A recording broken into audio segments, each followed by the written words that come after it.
Do you know what Waterborne is? It's where you can get news about the Jamaican culture and just learn about how Jamaicans are doing as a backyard and abroad. Salut tout le monde, ici Carrière La Flamme. T'aimes le reggae en français, en anglais, qui vient du Canada, du Québec et de la Jamaïque? Écoute Gwaan. So rope in and come check out the thing now. It's Gwaan.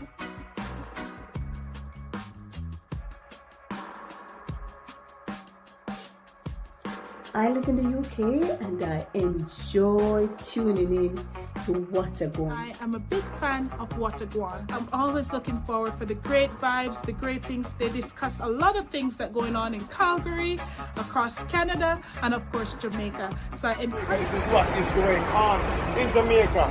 But check out Gwaan. Every Friday at 7 p.m. Calgary time. You get to learn a new Jamaican patois word or even a Jamaican trick. I look forward to the patois word of the day, feeding my nostalgic mood with flavor and spice. Only Jamaicans can do. Watch Gwaan. It happens every Friday at 7 p.m. So check them out. And bye from Toronto. Watch Gwaan. Yo, this is Big Shot. Watch Gwaan. Relevant and entertaining, so keep up the good work. Watch Gwaan. Tune in, share, listen to Gwaan. Big up yourself. Gwaan 2022. Bless her. Gwaan. Yes, Gwaan. Watch Gwaan. Always say I'm going to know Wagwan in a yard. Check it out. 7 p.m. every Friday.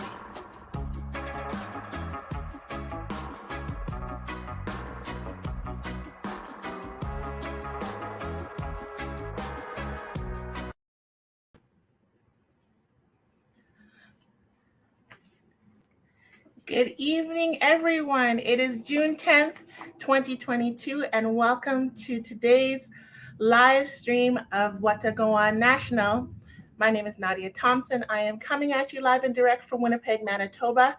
Obviously, I guess I did a pretty good job last week because they invited me back. So here I am for my second go around, and I'm glad that you have joined us. Today we have a fantastic show. I'm glad that you are joining us. If you have a minute, make sure you hit up a friend, neighbor, coworker, tell them that we're on live right now on Facebook and YouTube. We are going to have an interactive, fun evening. So I thank you for including me in your evening on a Friday night. It is beautiful here in Winnipeg, and we're just excited for a great show. So thank you so much for joining us. We have just a lot of things to go through as we always do. And for those who didn't catch last week, my name is Nadia Thompson. I am from Winnipeg, Manitoba, a Jamaican Canadian. And it's just such a pleasure for me to be joining you as your host for June. This has been really good. I had a great time last week. I think I was a little bit rusty, but everybody was so nice to me.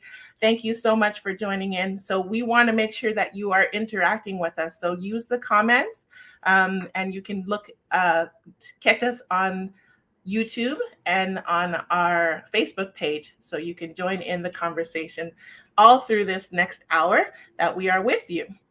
So we're going to start our guest today, Ross de Castra and Neville Hamilton. We are going to be discussing supporting Black entrepreneurs in Canada. So that's going to be later on in the show. But before we get to that, we are going to get into some of our, let's go first to our patois word of the day.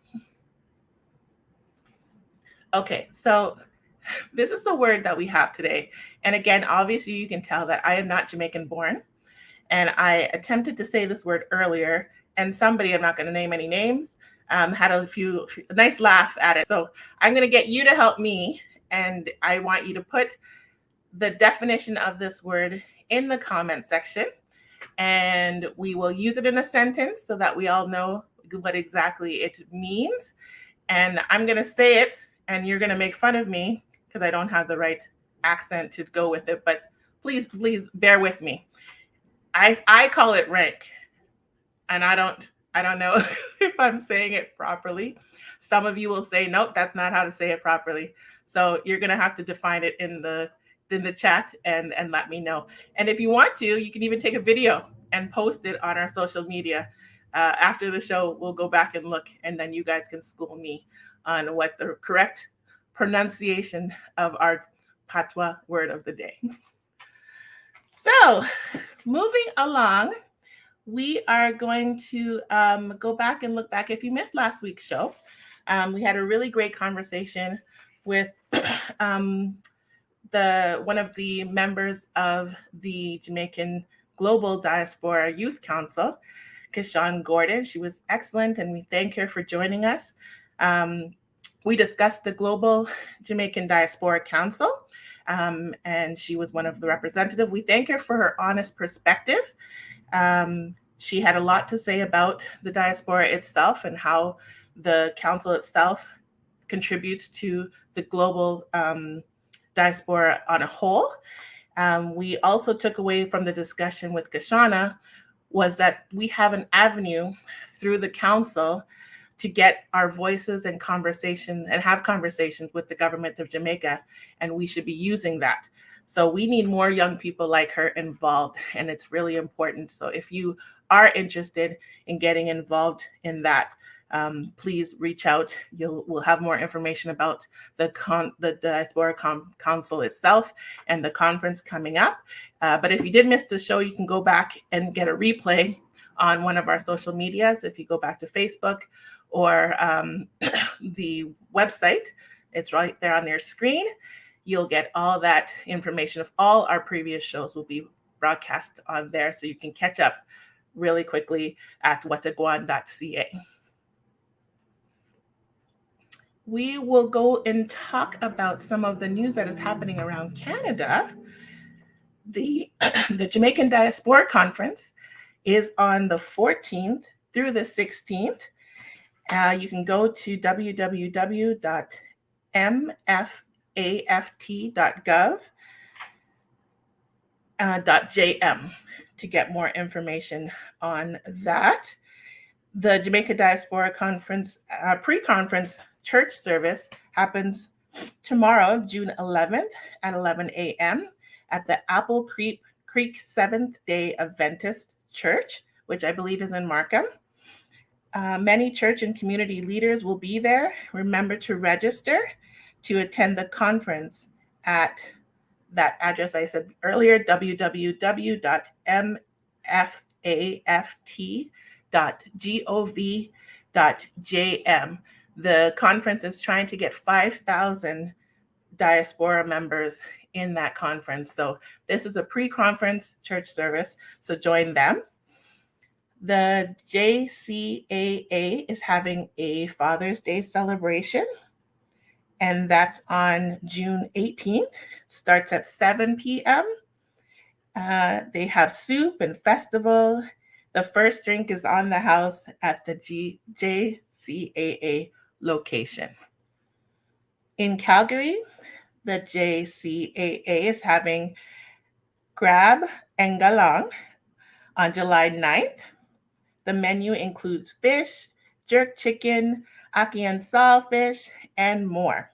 Curbside pickup is available. Visit www.jcaalberta, which is jcaalberta.com, to order and for more information. In Montreal, the Jamaica Association of Montreal is having their annual St. John Baptiste barbecue on June 24th.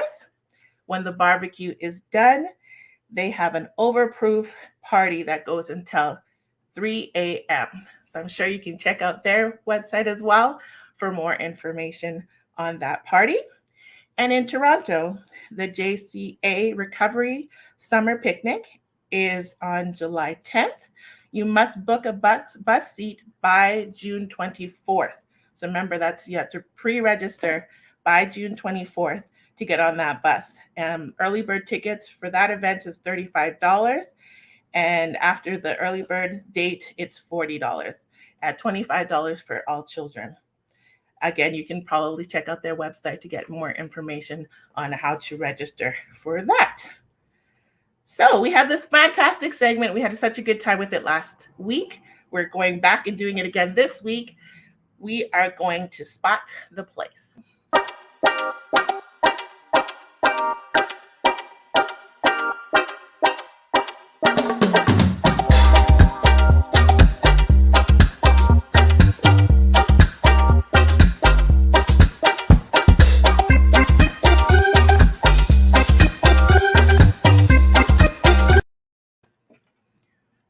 Okay, so today, this is Spot the Place. So what we do here is that we're going to give you a picture, you'll see it right there, of a certain spot in Jamaica, and you're going to tell us where that spot is.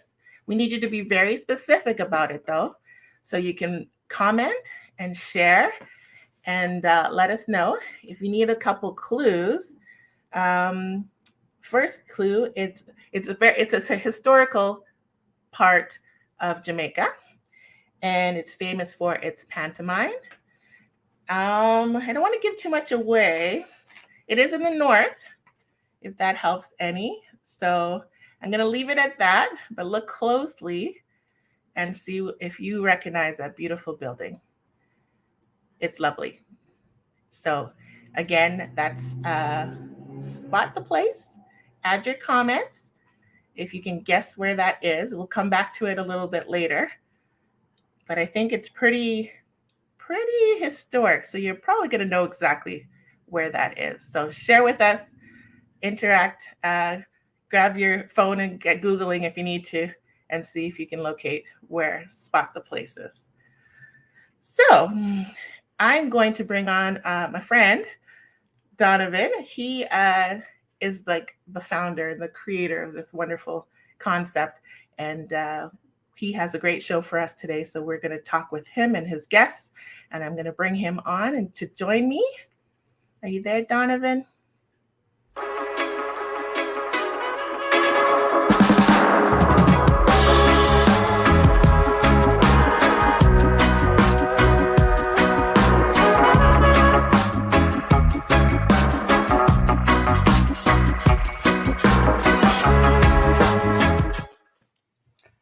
Hello. Good evening, sir. How's it going out in Winnipeg? I hear it's warm out there. You know what? I'm not even going to talk to you about the weather. It is beautiful here.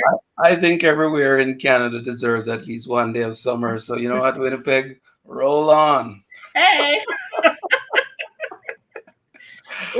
I hope you had a really great week. It's been a beautiful week here. It has been fantastic here in Calgary. We got some warm weather. I think we're up to about 23, 25 today. And we're beating it. So it's pretty nice. You know, like I said, you know, I'm all for supporting what's happening in you know what we call it the rest of the year. I'm not even gonna say it. But that's okay. But today, you know what? We've got a great discussion in Time to Reason. You know, we're gonna have Ross and Neville talk to us about supporting Black entrepreneurs in Canada. So I'm really excited to have this conversation. So I'm going to reason with them, and then we come back later on and we have a chat, right? I'm going to be looking forward to that. All right, sounds good.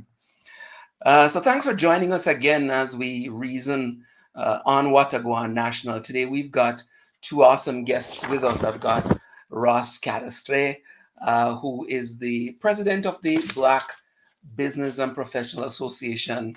He's an entrepreneur himself. You know, he's been leading this company called ITS Global since 2017. But before that, he has done a number of things. He's also been involved with the St. Lucia Toronto Association, the Council of Caribbean Associations of Canada, and also the OECS Council of Canada, among other things. And we look forward to get Ross's perspective. We also have Neville Hamilton, who is a part of the Gwaan team, a guy out of Jamaica who has done a range of things as an entrepreneur. He's run meat marts, concrete block factory, aggregate factories.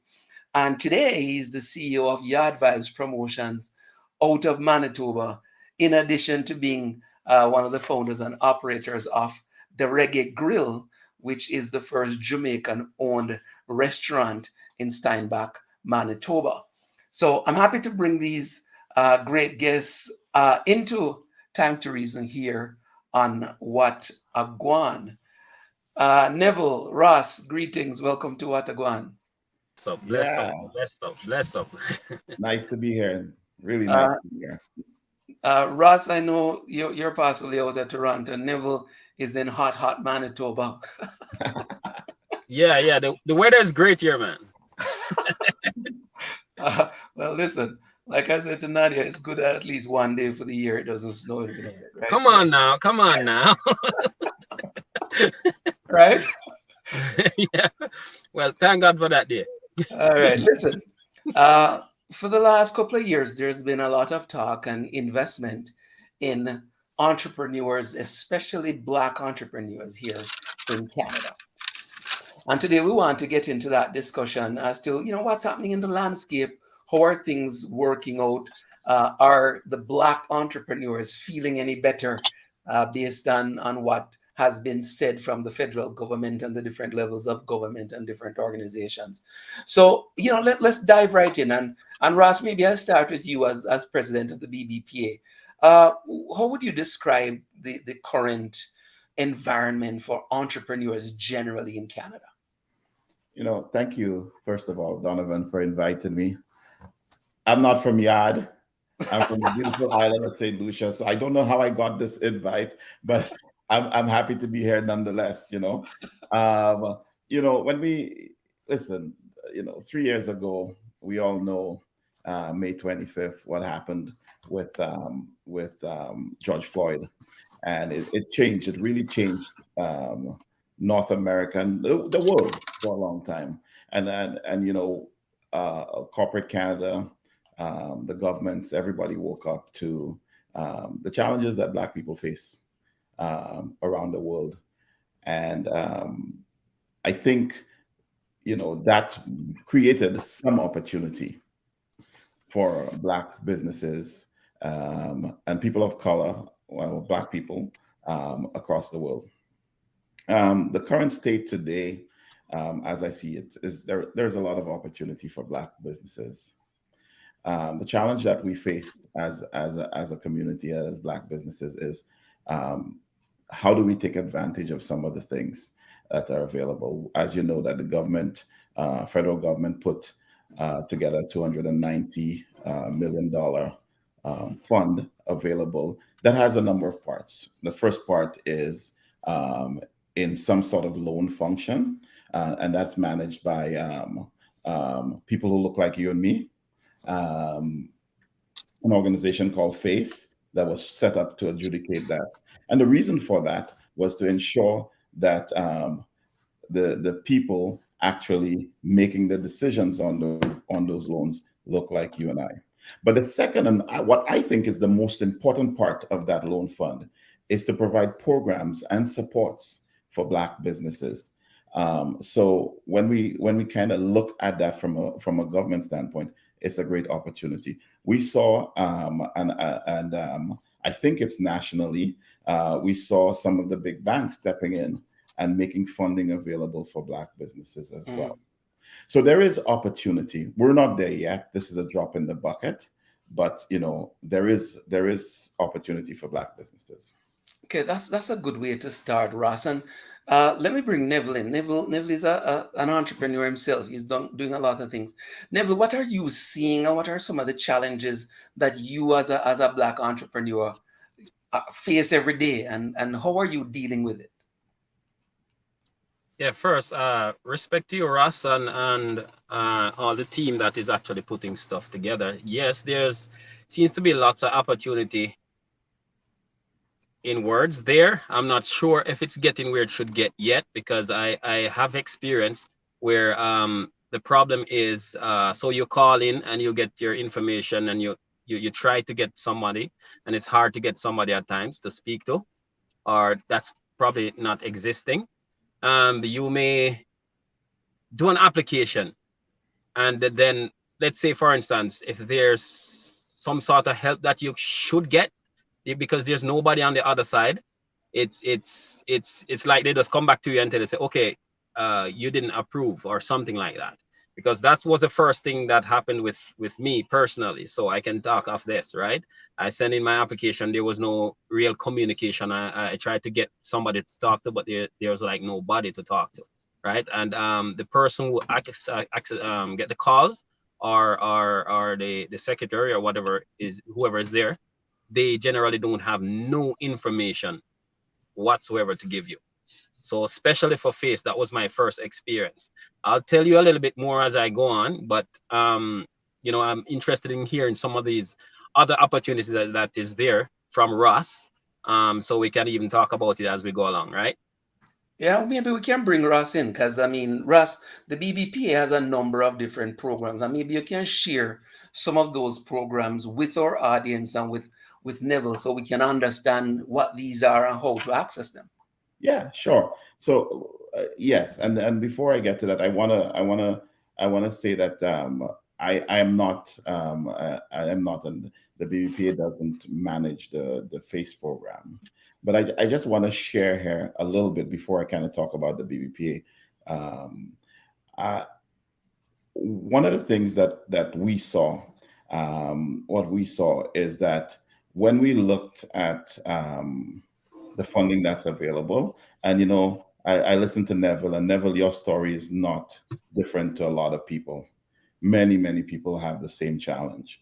But what we have to realize as a community is that we when they turned on the tap, and I got this stat from the guys at Face. In less than 6 months, they had 20,000 applications. 20,000. And they don't have the capacity that the bank has as far as employees and that sort of thing. So I think definitely you would have a challenge in that. So I hear you, and I just want to comfort you, my brother, and tell you that there are challenges. But BBPA, what we focus on is creating opportunity and programs to support Black businesses. Some of the things we saw as we spoke to black businesses across Canada. I just came back in November, and that's where I met you, Don, Right. on talking to Black businesses across the country. And whether you sit in Toronto or you sit in Calgary, the challenges are all the same. Or even Manitoba, the challenges are all the same. And some of our programming is geared to create an opportunity for us to have the capacity to be able to qualify for loans, but also be able to have the training to have to be able to build our businesses. So one of our programs called BAIDS, and what it's meant to do is to provide the supports that you need. So Neville, for instance, if your business needed, if you had a business and you wanted to apply for a loan, but you don't have a business plan, okay, or you were turned down for a loan because your business plan wasn't strong enough, we would give you the support to build that business plan so that you're able to apply for the loan. If your need was some sort of guidance, we have guidance from a standpoint of maybe your taxes are not up to date and you need to get that up to date before you apply for that loan. We would assign an accountant to you to help you do that. So that's our BAIDS program. We also have another program, which is a state-of-the-art program called BASIL. And what BASIL does, it's a training program. So whereas BAIDS supports you, BASIL is a training program. So say you're an entrepreneur, you're a good cook, you want to start a restaurant, you know how to cook, but you don't know how to run a business. So what BASIL will do is it will give you all of the pieces that you need. Understanding how to market that business, understanding how to read your financials, understanding the do's and don'ts, ensuring that you have all the pieces in place to run your business. We have 20 programs, but these are the ones I think are more appropriate to our discussion this evening. Yeah. Neville, as the guy who is running a business, you have the Reggae Grill, you have Yard Vibes, and a number of things. How familiar do you think our Black entrepreneurs are with these different programs? Because BBP is just one of many providers. Do you think there's knowledge, familiarity, and use of these programs? What's your take? Well, I'll say that lot of people do not know about it because I guess the program, first of all, is very brand new, right? I'd say, right? Is it?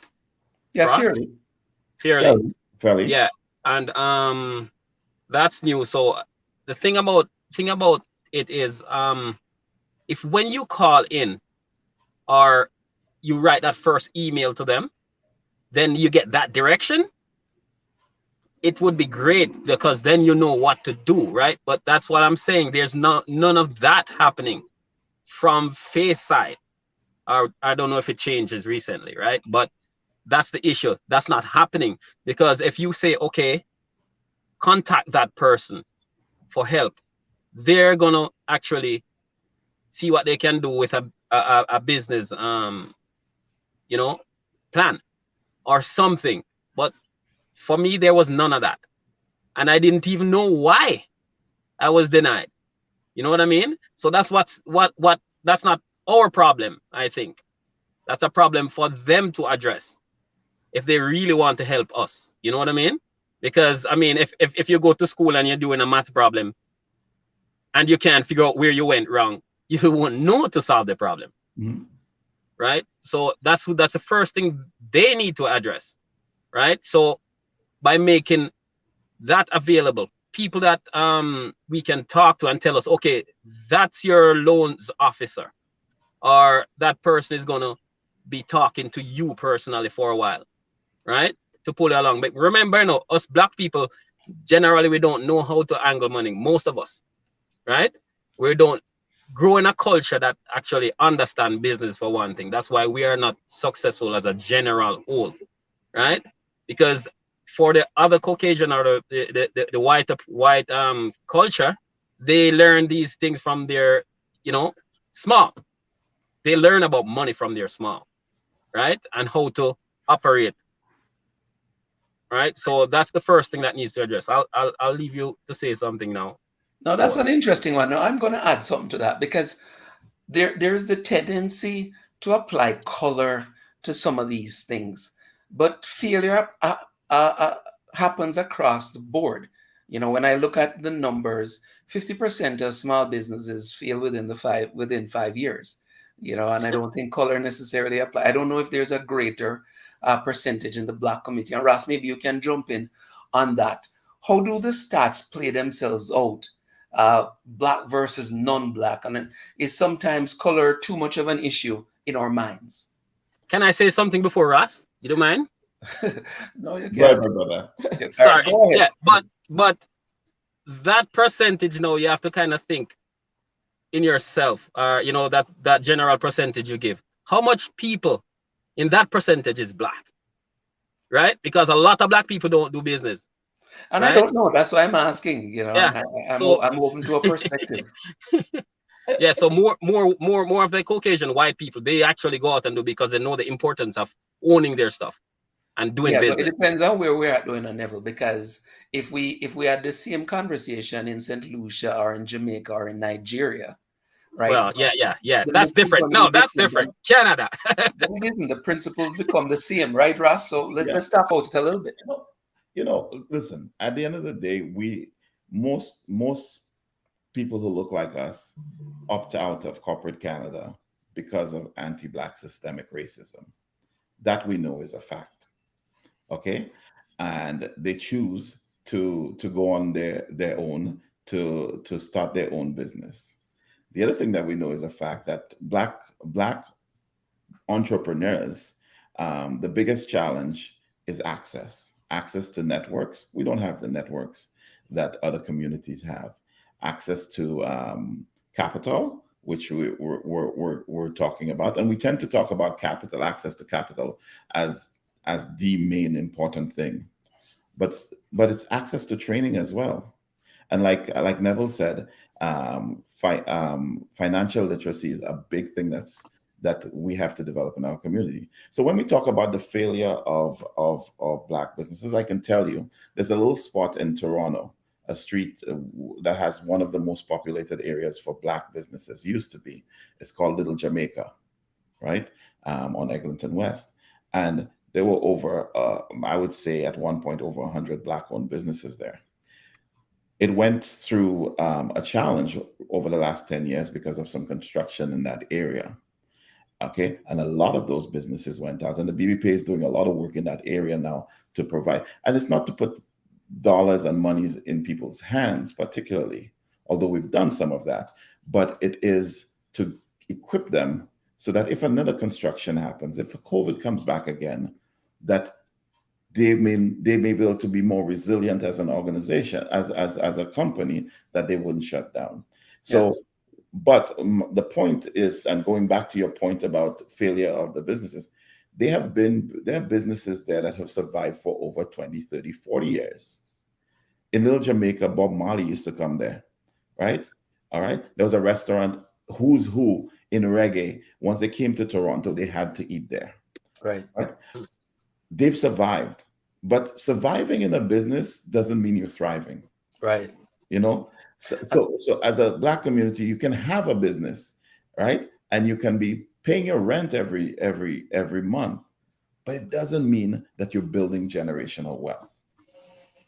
I like that point, Ross, and I want to extend it a little bit. Because Neville, one of the things I'm hearing from Ross, and you as a small business owner, I want to get your perspective, is are the skills available and are the resources that we need? Do we understand that formula for success as entrepreneurs? I hear you in terms of culture.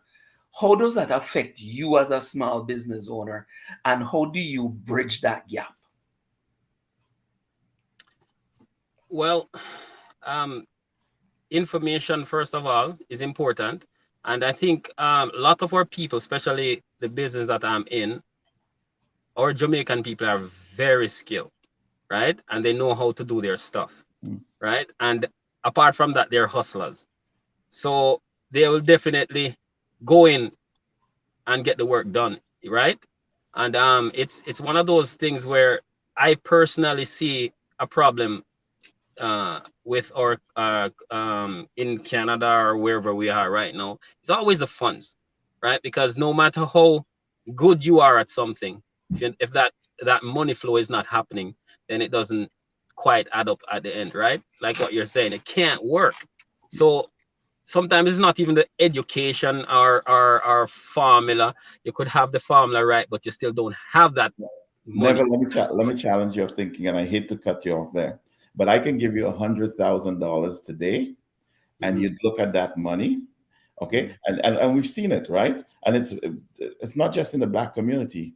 You will take a loan and think your loan is revenue, right?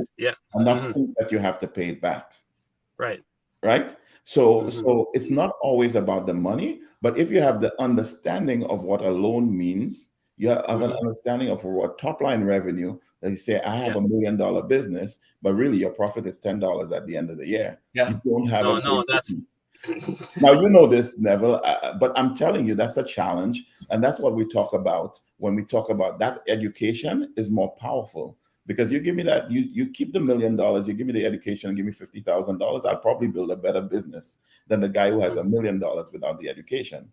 And that's the thing we have to, and I'm very passionate, as you can tell, about this, right? Because I see it every day, that we as a community think that if we have the money, we're gonna make the business. But I can tell you, I run a pretty solid business, and I can tell you, I've made major mistakes, okay? Financial mistakes in the business that could have costed the business because I didn't have the knowledge. And I'm glad you're going down that road, Ross, because, you know, as somebody has also gone in and, you know, set up my own company and all the rest of it, I want to talk a little bit about the learning mistakes and how we save the next generation or the next entrepreneur from making some of those mistakes. You know, I remember the first time I started my little consulting business, I paid somebody to set up my marketing and social media. Way too much money. You know, and I look back at it and say, well, I was really silly. But it's, you know, so there's passion and there's attitude and there's excitement. But let's talk about missing some of those fundamentals. And Neville, you know, you just start your restaurant, you run your promotion company and all that. How do we ensure that we save the next Black person or the next generation from making some of these mistakes? Or even ourselves? Wait, the first thing I do is, like, I've got my kids, right? The first thing I do, I pull them in the business, right? I allow them to know how to operate the cash machine, everything, right? Know how to do that. They go around the back of the kitchen. They go wash dishes, right? They go clean floors. They go do all of that stuff, right? Like, my son is like 14 years old. It's not child labor because he's my kid, but it's training. Only a yard man, that's it. Yeah, because that's the same way I learned when I was young, right? My dad will take me outside and we'll go under the truck and we go pull stuff apart, put it back together. And today I can do it, right? If I have to. I'm not a mechanic, but any one of those, if you want to call it manly stuff outside, I know how to do, because, and it's the same thing that we have to do with our kids. Like I have the opportunity to have on a Sunday evening, right, at the restaurant.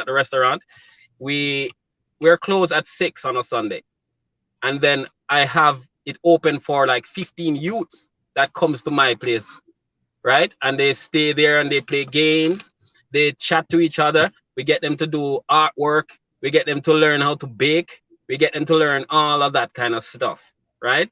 They might not notice it yet, but it's kind of my way of developing them for the future, if you understand it. 15 of them, they're not my kids. Well, a couple of them is mine, but the rest are not mine. But I saw it as important in the little community that where I'm at right now, to grow this body of youth. Now later on, like the IRL program that we do as well, this is called the IRL Creative with those kids. Of course, I know there'll be people who will be able to handle my website later on, and hopefully they like me enough by then to give me a little bit cheaper than you get it, Donovan. But that's kind of how we actually give back to the community for the future. Yeah, Russ, are we seeing that in terms of the community understanding that we need to build these mechanisms in order for Black entrepreneurs to survive? Yeah, and to be successful? Yeah, it's very, very, very interesting question. And Neville, you doing some great things with your kids and building up that next generation. What I would say, there are a couple of things that when I look at an entrepreneur going into business, or even my son who's at university now and he has 3 friends and they want to start a business, the first thing I say is build a plan. That plan is your roadmap. Get a plan together. You may not be skilled to kind of build a business plan that a bank will accept, but have a plan. Whether you need the money or don't need the money, that plan becomes your Bible. So you know where you want to go. Look at the gaps, right, in what you do. So I go back to the chef, right? The chef who's a good cook, right? And he can make a jerk chicken better than anybody, right? But he's not an accountant. So you don't know where to put the money so it makes sense. Fill that gap, either with you getting the knowledge, you getting a partner, okay, or you hire somebody to do that for you. I think as Black businesses, we always have to punch above our weight class. So when you look at your business, you look at who's in my business that is excelling and accelerating. And if you're in the food business and you want to be the next McDonald's, or you want to compete with McDonald's, you start acting that way. And these are fundamentals that whether we're Black or any other community, these are the fundamentals that I believe that you need, so that we don't we don't have the same challenges that in the future that we have today, coupled with what Neville has said as well. Yeah, getting involved. And for those who are watching, I'd love to see some comments and questions so we can make this a little bit more of an interactive conversation. If you're out there and you have some ideas or you have some questions about running a business, all 3 of us have done it in some way, shape, or form, some longer than others and in different ways, right? So please, throw your questions and your comments in. I want to talk a little bit about attitude as well. Neville, I hear you and I'm going to challenge it. There's this tendency that we have to find help somewhere. Somebody has to help us. And typically we look to the government. I want to hear from both of you. Do you think the government really looks at the Black business sector as an engine or something that it really needs to invest in? Or is some of it just tokenism and flavor of the day? I'll let Russ go first. I thought you'd do that. But, I'll say this, okay? Any politician, let's talk politics. any politician, anybody in politics will always support a grouping that can help them move the ball to become to win an election. Okay, as a Black community, we have a huge opportunity if we want to take it to have a voice. I remember I was interviewed by I believe it was CBC or City News, one of the local TV stations, because we just had an election in Ontario. And one of the things I said is that we need more people that look like you and I in politics, because that's where the change is going to happen. So my take when I look at government, doesn't matter what level of government, I think Black people can get more if we have that voice, number one, in politics, but also if we come together and say, this is what we want. And I don't think we've done an effective job at that. But I also want to say that being an entrepreneur is a lonely, lonely journey. Being a business owner is a lonely journey. Mm-hmm. And if I were given a message to Black entrepreneurs, let's not depend on anyone. Let's drive our own boat.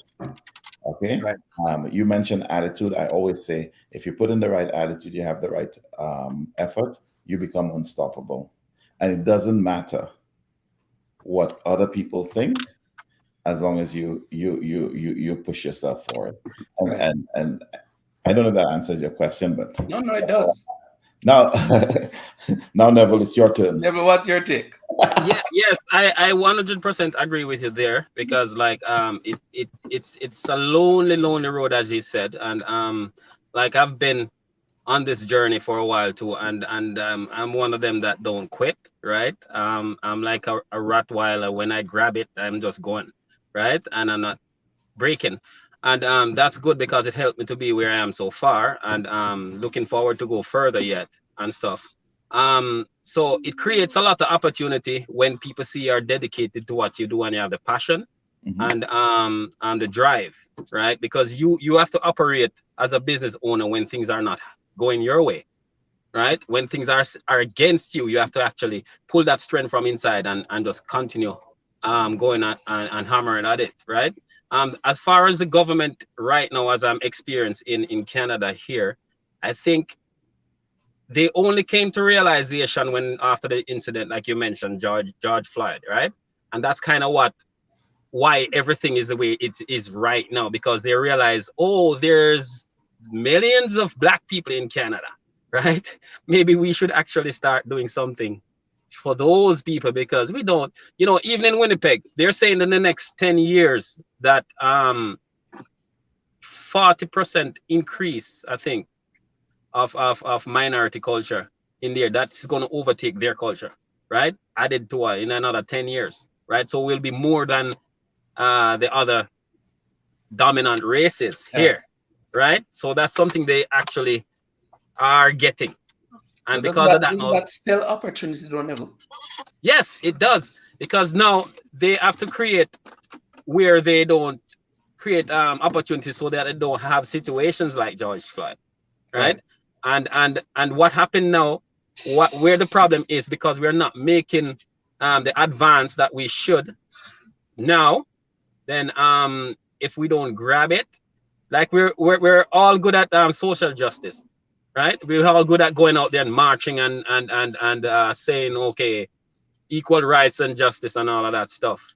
But at the end of the day, a lot of our people go back home to an empty fridge and an empty wallet, right? Because there's nothing else for them. But right now, we have to get the understanding. Now is the time to make our lives better by owning businesses, going out there and making that money, right? And I honestly, Ross, I'm going to tell you the other part of my story before I go too far. When I applied that first time to FACE and didn't get it, I went back and I choose a lower amount of money, right? And I still didn't get any response from nobody, right? So you know what I did the third time when I applied? I applied for $5. $5. Did you get the $5? I still nobody talks to me. but that's you see, you applied 3 or 4 times. So 3 times, yeah. You've been the guy choking the system, man. But at least give me $5. Yeah, because every time they review your application, it takes up time in a brethren. Yeah. But you know what? Honestly, if from the first time didn't happen, I decided I want to challenge the system, because if I just sit back and let it happen, I need to know why my application wasn't approved. Because if I know why, then if I don't get the money, I can know what to fix next time. That makes sense? Yeah. All I can tell you, my friend, and this is all I can tell you from the view I sit in. We're just getting started as a community. This is brand new to our community. It's historic. It's never been done. 20,000 applications. Okay, and I think the staff may have been about 5 people, 10 people. Like, yeah. So I think oftentimes, and the reason why I think we as a community have a challenge, because we need the help. We're so desperate to have that help. And once we heard that it's available, everybody's going for it. And I think, I'm hoping that things will settle down, or things have settled down. I don't know when you applied, and it's a lot smoother. But I can't talk to face on it, quite honestly. Yeah. And I'm not taking a shot at you or anything. I'm just telling you what I did. And I laughed at the $5 because I mean, I don't need the $5. What it means, Neville, is that they're not discriminating. It doesn't matter what the size of your application is. Everybody's get treated the same way. Right? That's one way you could look at it.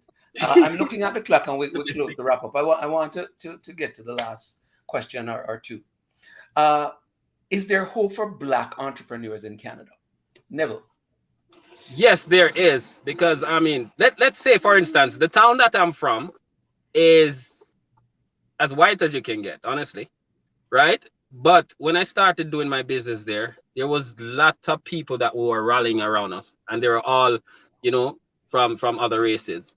And they come there and they have their meals, and they say how grateful they are and how they like the place and all of that stuff. And they keep inviting their friends, and they come there and they have their little birthday party. We go out and we sing for them, and we do a little thing for them and whatever. And they love it. A lot of them go to Jamaica from that community. You wouldn't believe the amount of them that do go to Jamaica. So they come back and they tell us their experience in Jamaica, and then we start forming relationships, because that's another thing that is important with business. So as Black people get into owning our own business, we have to make sure we are able to go down to the smallest people we see and actually just have that conversation and just let them talk to you, because you're forming bonds and relationship for the future, right? So it's not just getting the money that's important, right? It's the community of it all. And like, I make sure I start positioning myself to actually affect the community with what I do with our youths and stuff like that. And Donovan, you know about the IRL program that we run. That is differently from what we talk about. That's a festival, right? It's all about music and entertainment, and your young people love that kind of stuff, and even the other people love that kind of stuff. So it's another way to pull them in and introduce them to our culture, that we can actually capture them. Yeah. Right. Yeah. And then it becomes an annual growth from there, and community feeling and being comfortable with us as Black people, moving into their communities and getting to know them, as well as, taking their money. Okay. Ross, you're going to get the last word. Is there hope for Black entrepreneurs? You know what, Donovan, I'm truly excited for us as a community, and it's not because of money for loans and that, but I think for the first time since I know that there's been programs in an ecosystem by Black-led organizations like the BBPA that are providing programs to support Black businesses, and I think this is very, very important. And I know Neville said earlier that he hadn't heard. I want to encourage entrepreneurs to go research, look out there, because there are programs that are available. Not just the BBPA. There are a number of different organizations across the country that are providing programs to support Black businesses. This is unprecedented. This is new, and I think the future looks good just because of that. All right, gentlemen, it was awesome having you on Time to Reason here on Watagwan. Hopefully people took a little note, a little nugget here and there. Hopefully we do this again. Thanks for taking the time to be with us here today. Thank you. It's Yeah. my pleasure. Thank you. Just my apologies. I'm on the way to an event and I had to stop on the road. We thank you. There's no apology. Thank you, brother. Take care and drive safe. All right. Thank you. All the best. Okay. There we go. Another discussion here on Watagwan. Soon come back.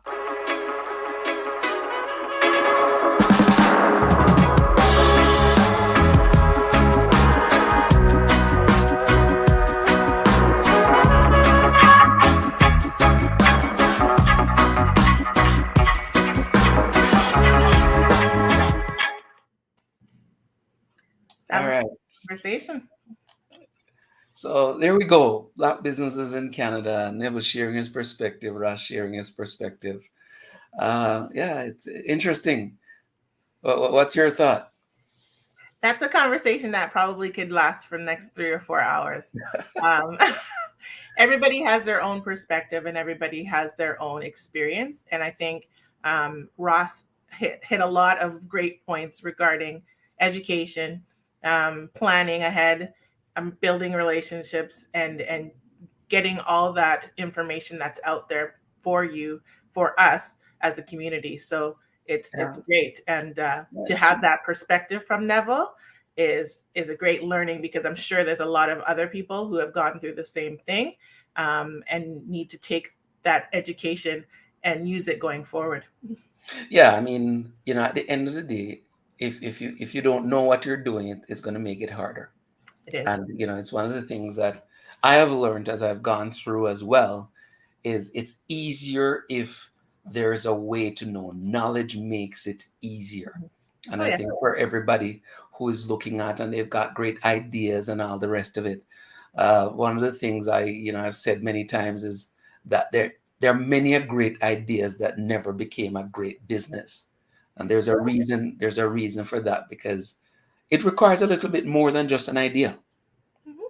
I really like the whole focus on the plan, getting organized. That's my thing, right? When we're talking and we reach out to a lot of different businesses, we have a block party here specifically for Black businesses in August, and it's a part of our community to give them support, to give them motivation, to give them an opportunity and a networking, so that they know that there are other people out there who are going through the same things, and they may know something that you don't know. So you have that opportunity to talk and to exchange ideas and get that support that you need. So they're there. It's out there. You have a community. You should use it. Here's the last thing I'll say before I leave is many of these things are not taught in schools. Whether it's here in some cases, and in some cases the Jamaican schools, entrepreneurship is not something that is formally structured and taught in a way that somebody could leave those programs and run out. It's a hustling thing, and people tend to learn on the job, right? And I think as Black people, we need to look at, what are we teaching our kids? What are we helping to spread in the community to help these entrepreneurs, or people with ideas, turn them into successful businesses? Because that's why a lot of them crash. People just have an idea and don't understand what the fundamentals are in order to move it into successful businesses. And it's not just our people alone, folks. Let's make sure that we understand that too.